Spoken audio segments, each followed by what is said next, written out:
just like a dream. A dream in many ways. One way is psychological. You're all listening to my voice right now. You're hearing it in a certain way. Let's say you were out in the hall listening to my voice. You'll hear it in a different way. Which one is more of an accurate representation of the reality? Subjective. That's one layer of Maya. So we're all looking at the same object from different perspectives. Subjective Maya. But another part of it is physical. What do I mean by this? Take time for this. This shows you something. Things that we are accepting for granted as true on an everyday reality. We don't even question them. We say time, for example. Everybody's familiar with the concept of time. When we say 5 minutes, we think it means 5 minutes for everybody, everywhere in the universe. Right? But what is time? What is the now? Tell me, what is now? Past is gone forever. Future is always arriving. What is the present moment? Does it last 1 second? 1 second is traveling a certain distance. Is it a nanosecond, a millionth of a second? That's also traveling at a certain distance. Science is looking at things happening at such a small scale, called the Planck scale, 10 to the power of minus 37 of a second. Even that is traveling a certain distance. So what is the now? You'll find, if your attention is absolutely absorbed in the now, time ceases to exist. There's only the breath of the timeless. Time is just an impression. I'm not talking philosophy here. This is actually modern science. Which floor are we on? We're on which floor? The 9th floor, okay. So we're on the 9th floor. Somebody who's on the ground floor, time is actually different for that person, because this is known that gravity warps time and space. So the person who's on the 1st floor, for him, time is actually running slower. However, the difference in time is so minuscule, so small, that it seems to be insignificant. But when it comes to, that's one thing that changes time. Another thing that changes time is speed.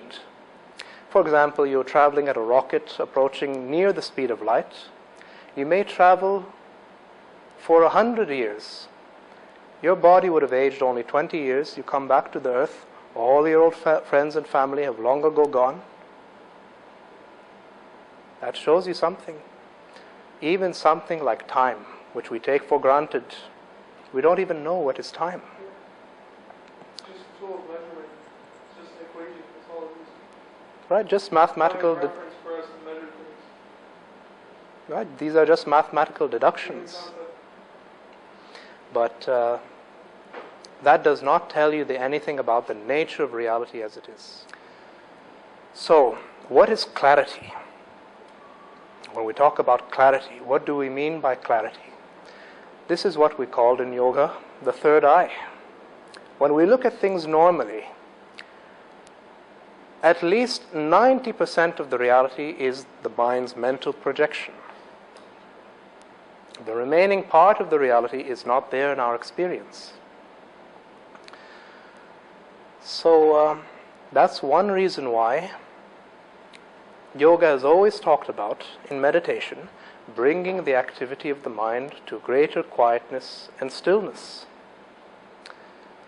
So if we were to talk about the mind, your mind is like a lake.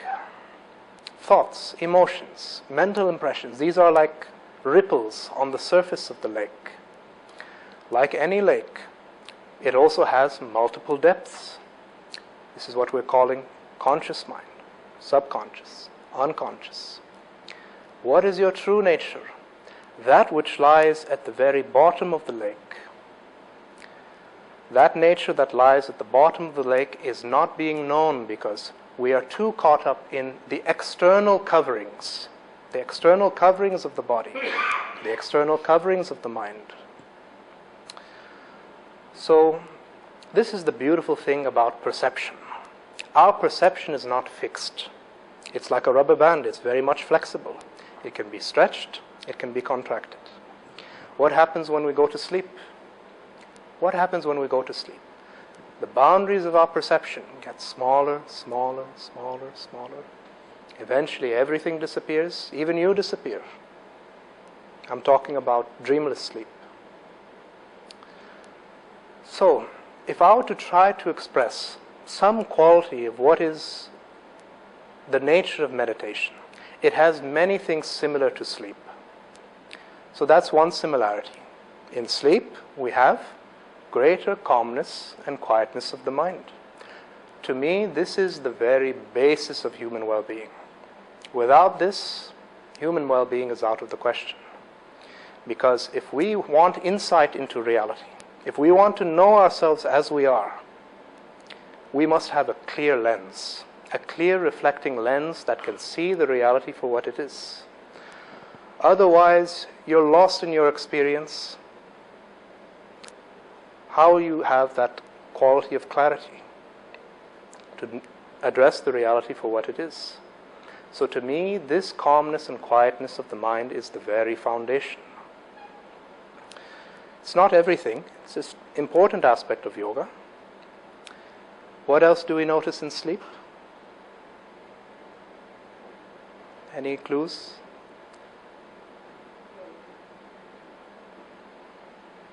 What else? I'm talking not dreamless sleep. A distinct aspect. What else is there besides calmness and quietness of the mind?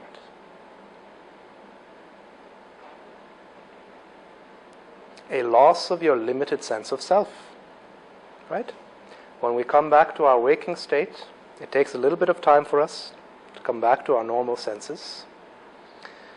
So the quality of meditation is similar.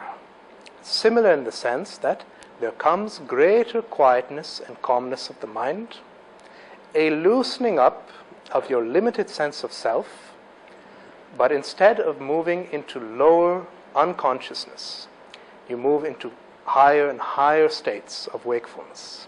So these are two different kinds of movements. One is a movement towards unconsciousness. Another can be said to be a movement towards superconsciousness. So, in other words, it is actually possible for you not to be in your conscious mind, but to be in your subconscious. And yet still, the stream of awareness continues. This is familiar today in modern psychology. They're talking about lucid dreaming. You've all probably heard of this. You're in the dream, but you're awake in the dream. Modern science for a long time considered this just superstition. Just a short while ago, it actually was confirmed as science fact, because in the Max Planck Institute in Germany, this is how they proved it, that they told one man, okay, you go to sleep. When you're asleep, what happens is your body experiences total paralysis.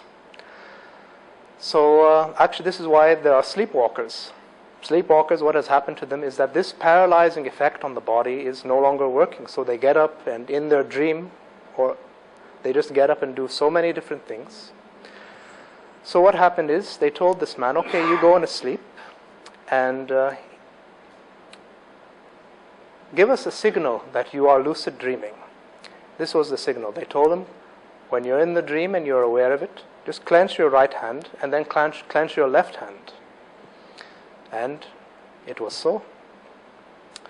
So, what is consciousness? Consciousness is not only limited to the conscious mind. It is even possible for you to be in dream or dreamless sleep, and yet still the stream of awareness continues.